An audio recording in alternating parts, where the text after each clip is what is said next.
नमस्कार। जैसा कि आप जानते हैं कि वेस्ट एशिया क्राइसिस के चलते देश में एलपीजी सप्लाई अफेक्ट हुई है और सरकार ने इफ़ेक्टिव मैनेजमेंट के लिए कई महत्वपूर्ण कदम लिए हैं, जैसे कि डोमेस्टिक एलपीजी प्रोडक्शन को इंक्रीज़ करना, पीरियड ऑफ बुकिंग को अर्बन और रूरल एरियाज़ में इंक्रीज़ किया है। इसके अलावा डाइवर्जन को रोकने के लिए डिलीवरी ऑथेंटिकेशन कोड का इम्प्लीमेंटेशन करना। अगर आपको याद हो तो पहली प्रेस कॉन्फ्रेंस में मैंने आपको कहा था कि हमारा उद्देश्य है कि हम डीएसी को 90% तक ले जाएं और वी आर ऑलरेडी एट 92%। इन्हीं सभी कदमों के चलते डोमेस्टिक एलपीजी की सप्लाई सामान्य रूप से चल रही है, कोई भी ड्राई आउट रिपोर्टेड नहीं है। कमर्शियल सप्लाईज जैसा कि आप जानते हैं अफेक्टेड है, परंतु 70% तक रेस्टोर की जा चुकी है। और अगर हम पिछले 5 दिनों का डाटा लें तो लगभग 7,000 टन पर डे के हिसाब से कमर्शियल एलपीजी की भी सेल की जा रही है। ऑटो एलपीजी लास्ट एक हफ्ते में लगभग 350 टन पर डे का सेल है एंड यही सेल फरवरी के महीने में लगभग 177 टन पर डे था। इसके अलावा 5 किलो के सिलेंडर्स की सेल भी जैसा आप जानते हैं इंक्रीज की जा चुकी है और 3 अप्रैल से लगभग 7,000 अवेयरनेस कैंप ऑर्गेनाइज किए गए हैं और इन कैंपों में लगभग 1 लाख 5 किलो के सिलेंडर्स की सेल हुई है।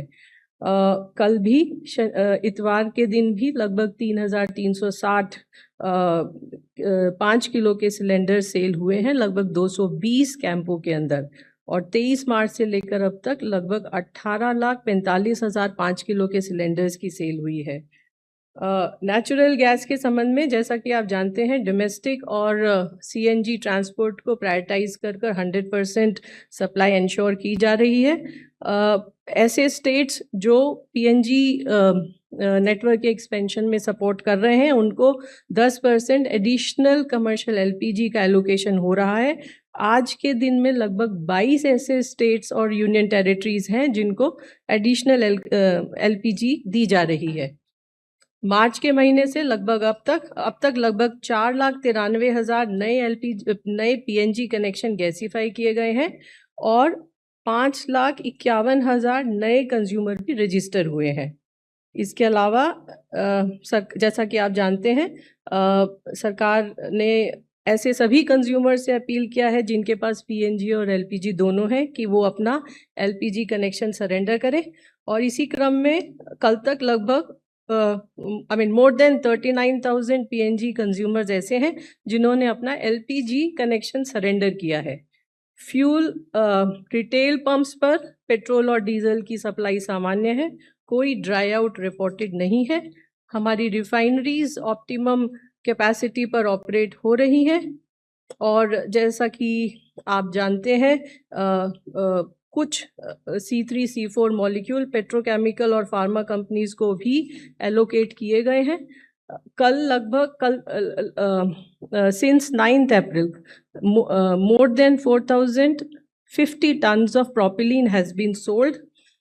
इसी तरह एनफोर्समेंट एक्शन भी कंटिन्यूड है और कल लगभग 1900 रेड कंडक्ट की गई हैं और कल तक PSU OMCs की सरप्राइज इंस्पेक्शन में लगभग 267 एलपीजी डिस्ट्रीब्यूटर्स पर पेनल्टी इम्पोज की जा चुकी है। इसके अलावा 67 डिस्ट्रीब्यूटर्स को सस्पेंड भी किया जा चुका है। अंत में आप सभी के माध्यम से मेरी सभी लोगों से अपील है कि हमारे पास पर्याप्त सप्लाई है, इसलिए अफवाहों पर विश्वास न करें और आवश्यकता अनुसार ही ईंधन का क्रय करें। धन्यवाद। Thank you, Sujata. Now we'll have updates from the Shipping Ministry. Today we have with us Mr. Mandeep Singh Randhawa, Director from the Shipping Ministry. Over to you for the updates. Namaskar. Good afternoon. Indian flagged crude tanker Desh Garima carrying 97,422 metric ton crude oil safely crossed Strait of Hormuz on 18th April. The vessel with 31 Indian seafarers on board is expected to arrive at Mumbai on 22nd April 2026. In the past 48 hours, 2 Indian vessels, VLCC Sanmar Herald and bulk carrier Jag Arnav reported a firing incident while transiting Strait of Hormuz, following which they returned to the Persian Gulf. There have been no injury to any crew reported. The ministry is in close and continuous communication with the crew, the owners of both the vessels, and continuously monitoring the situation. The safety and security of Indian seafarers is our top priority, and ministry is monitoring the situation on continuous basis and assured to extend all possible help. The situation continues to be closely monitored in coordination with Ministry of External Affairs and relevant stakeholders. DG Shipping Control Room has handled 6,918 calls and more than 14,605 emails since activation. In the past 24 hours, 25 calls and 135 emails have been received.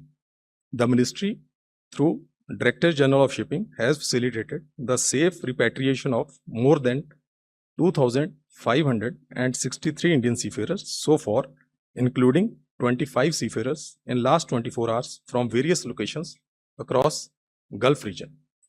Port operations across India remain normal with no congestion reported at any of the port. The Ministry of Port, Shipping and Waterways continues to coordinate with Ministry of External Affairs, Indian missions and maritime stakeholders to ensure welfare and uninterrupted maritime operations. Thank you. Thank you, Mandeep ji. Now we'll take updates from Ranveer ji. Thank you, ma'am. On the directions of the Prime Minister, our outreach to countries in the Gulf continue. National Security Advisor Shri Ajit Doval paid an official visit to Saudi Arabia on 19th April. During his visit, he held meetings with the Energy Minister, the Foreign Minister of Saudi Arabia, as also his counterpart, the National Security Advisor of Saudi Arabia. These meetings were helpful to exchange views and review bilateral ties, also exchange views on regional situation and other issues of mutual interest. Thank you. Asim ji. Good afternoon. The Ministry of External Affairs continues to closely monitor developments in the Gulf and West Asia region. Our efforts are focused on ensuring the safety, security, and welfare of the large Indian community in the region. We are in constant touch with the state governments and union territories to share information and coordinate our efforts. The dedicated special control room in the ministry is operational and is working in close coordination with our missions. Our missions and posts in the region are operating round-the-clock helplines to provide timely assistance and address queries. They are proactively assisting our citizens. They also remain in close contact with the local governments. Updated advisories are being issued, including information related to local government guidelines, flight and travel situation, consular services, and the various welfare measures being undertaken for the community. Our ambassadors are regularly interacting with the Indian community associations, organizations, professional groups, Indian companies to address their concerns. We are according high priority to the welfare of Indian seafarers in the region. Our missions are extending all assistance to them, including coordination with the local authorities and agencies, extending consular assistance, and assisting for requests to return to India. An update on the status of flights. Flights continue to operate from the region to India from countries where airspace is open. Since February 28th, around 11,30,000 passengers have travelled from the region to India. Airlines continue to operate limited commercial flights based on operational and safety considerations between UAE and India. Around 110 flights are expected to operate from the UAE to India today. Flights are operating from various airports in Saudi Arabia and Oman to different destinations in India. With the Qatar airspace partially open, today Qatar Airways is expected to operate around 10 to 11 flights to various destinations in India. Kuwait airspace remains closed. Jazeera Airways and Kuwait Airways continue to operate non-scheduled commercial flights from Dammam Airport of Saudi Arabia to various destinations in India. Bahrain airspace is open. Gulf Air of Bahrain has announced that they are planning to start limited flight operations from Bahrain to India. Gulf Air is operating non-scheduled commercial flights from Dammam Airport of Saudi Arabia to various destinations in India. Iraq airspace is open with limited flight operations to destinations in the region, which can be used for onward travel to India. Iranian airspace remains partially open for cargo and chartered flights. Our embassy in Tehran continues to facilitate movement of Indian nationals through Armenia and Azerbaijan for onward travel to India. So far, 2,423 Indian nationals have moved out of Iran into Armenia and Azerbaijan. This includes 1,091 Indian students and 657 Indian fishermen. Israel airspace is open and limited flight operations have resumed to destinations in the region which can be used for onward travel to India. We also continue to facilitate travel of Indian nationals from Israel through Jordan and Egypt to India. Thank you. Thank you, Asif ji. Now we'll open for questions. First row 4, 16. Yes. Hi, thank you ma'am. मैं media से आए हुए प्रतिनिधियों का ग्रामीण विकास मंत्रालय की तरफ से स्वागत करता हूं। आपकी जानकारी के लिए एक छोटा सा प्रेजेंटेशन तैयार किया गया है। ये अंग्रेजी में है, मैं इसको हिंदी में पढ़ दूंगा।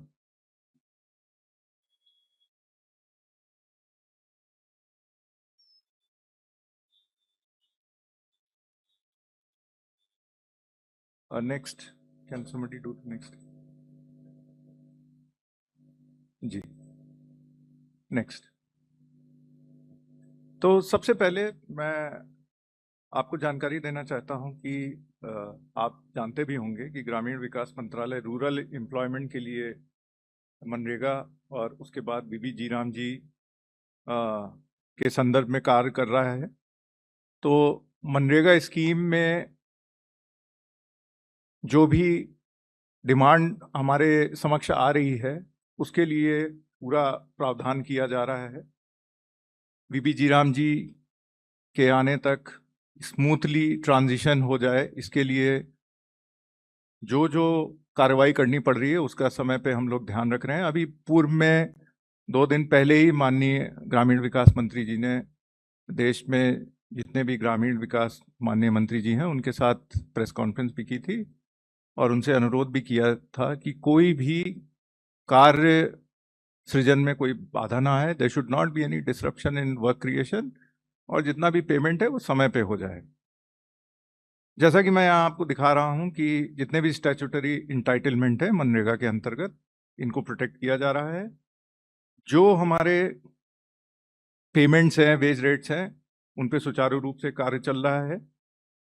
17,744 करोड़ रुपए first installment as wage component under मनरेगा थ्रू डीबीटी इसको जारी कर दिया गया है। इससे जो अप्रैल माह में जो कार्य हो रहे हैं उसके पेमेंट में सहायता मिलेगी। और जैसा कि आप जानते हैं बीबी जीराम जी के अंतर्गत इनहांस्ड गारंटी है 125 डेज ऑफ वेज एम्प्लॉयमेंट की, इसको भी हम शीघ्र ही ड्यूली नोटिफाई करेंगे और स्मूथ ट्रांजिशन, जैसा कि मैंने पहले कहा, इसको हम इंश्योर कर रहे हैं। तो संक्षेप में मैं ये कहूँगा कि जितना भी मनरेगा या बीबी जीराम जी ये डिमांड बेस्ड स्कीम्स हैं और जितना भी इसमें डिमांड आता है उसके लिए हमने उचित प्रावधान किया है। आपको विदित भी होगा कि 21% इस वर्ष आरडी मिनिस्ट्री का बजट अधिक है पिछले वर्ष से, और इसमें भी इसलिए ऐसी डिमांड को एडजस्ट करने में हमें पूरी सहायता मिलेगी। नेक्स्ट, प्रधानमंत्री आवास योजना ग्रामीण के अंतर्गत घर निर्माण का कार्य चल रहा है और हमें 4.59 करोड़ घर 2029 मार्च तक तैयार करने हैं। तो इस स्थिति में आजकल जो विषय है जिससे हम डील कर रहे हैं, हमने इस पे राज्यों के साथ इसकी समीक्षा की है और पूरा प्रयास है कि हम टाइमली डीबीटी के माध्यम से रिलीज करें। रियल टाइम मॉनिटरिंग कर रहे हैं, इसकी पूरी व्यवस्था है। आवास सॉफ्ट हमारा जो मैकेनिज्म है, जियो टैग करवा रहे हैं और जो हमारे जो घर जो निर्माणाधीन हैं उनको जल्द से जल्द पूरा करने की पूरा प्रयास किया जा रहा है। मटेरियल बैंक बनाने के लिए राज्यों से अनुरोध किया गया है ताकि मटेरियल उनको आसानी से उपलब्ध हो जाए। जो भी हमारे लाभार्थी हैं, the beneficiaries on the ground, they will be assisted in getting the material. Next, एक और महत्वपूर्ण योजना है सड़क निर्माण की, इससे दूर दराज के क्षेत्र कनेक्ट हो जाते हैं। इसके अंतर्गत पीएमजीएसवाई के अंतर्गत जो भी सैंक्शन जारी किए जाते हैं उसको वर्तमान के SOR के आधार पे किया जाता है। इस स्लाइड में आपको ये दिखाया गया है कि PMGSY 1, 2, 3 और road connectivity project for left wing extremism affected areas के अधिकतर कार्य सैंक्शन हो गए हैं। कुछ काम जो हैं, जो ब्रिज निर्माण के जैसे कुछ काम हैं, वो उनका सैंक्शन होना भी बाकी। अभी हाल ही में 2 दिन पहले भी एक प्रेस रिलीज जारी की गई है जिसके अंतर्गत केंद्रीय मंत्रिमंडल ने PMGSY 3 के एक्सटेंशन के लिए अनुमति दी है और जो आउटले है उसको भी 80,000 करोड़ से 83,000 करोड़ किया है। PMGSY 4 के अंतर्गत 12,100 किलोमीटर का रोड वर्क सैंक्शन किया जा चुका है और टेंडरिंग स्टेज पे है। और इसमें अभी देखा गया है कि बहुत ज़्यादा इसमें इम्पैक्ट नहीं पड़ा है। फ्यूचर बैचेस में जैसे जैसे अगर SOR बढ़ता है तो उसी के अनुसार हम लोग इसका अप्रेजल करेंगे। नेक्स्ट, ग्रामीण विकास मंत्रालय में डिपार्टमेंट ऑफ लैंड रिसोर्सेज भी हैं। उनके द्वारा 50 लाख हेक्टेयर पे एक PMKSY 2.0 स्कीम भी कार्यान्वित की जा रही है। इसके माध्यम से एग्रीकल्चर इंटेंसिफिकेशन, हॉर्टिकल्चर और पास्टर डेवलपमेंट किया जाता है और वो बड़े क्लोज कोऑर्डिनेशन में मिनिस्ट्री ऑफ एग्रीकल्चर के साथ काम कर रहे हैं और भी जो भी स्टेक होल्डर मिनिस्ट्रीज हैं, जिससे कि अगर जैसी भी इमर्जिंग सिचुएशन हो उनके इम्प्लीमेंटेशन से संबंधित तो उस पर शीघ्र से शीघ्र कार्रवाई की जा सके। इतना ही मैं आपके समक्ष रखना चाहता हूं। इसको एक प्रेस रिलीज के माध्यम से भी हिंदी और इंग्लिश में आपके मध्य इसको जारी किया गया है, सर्कुलेट किया गया है। Thank you ma'am.